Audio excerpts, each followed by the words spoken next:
Mike Straka along with UFC up-and-coming fighter Jimy Hettes. UFC 141, you're fighting Nam Phan, your second fight in UFC, and your second Ultimate Fighter that you're fighting because you beat up Bruce Leroy pretty good. What's your game plan tonight for Mr. Phan? You know, similar to Bruce Leroy, I want to keep him going backwards, try to, really implement my clinch game, and just push the pace. One of the things I always wanted to ask, I mean, most of the guys I interview have been fighting for a long, long time, and you've been fighting for a long time. It's only your second fight in UFC. How do you feel about fighting in the UFC?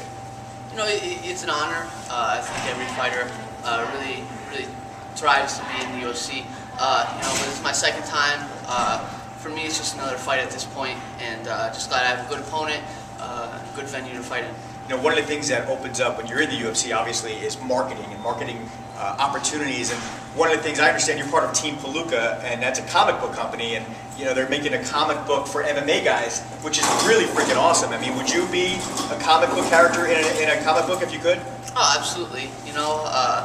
Having the nickname the Kid, you don't get that nickname from not looking at comics, stuff like that. So I really love the comics. I think it's a great idea incorporating MMA into a comic book. Me personally, I really like Nightcrawler. If I had to emulate a comic book character, it would definitely be him. Yeah, a lot of X-Men fans out there. And if you could name any other UFC fighter who would be a good comic book character, who comes to mind? Frankie Edgar is Iron Man. Yeah. Chris Savage, McRae.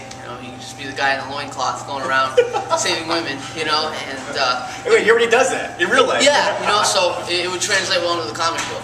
And maybe Chael Sonnen, someone, with a big mouth, so. Absolutely.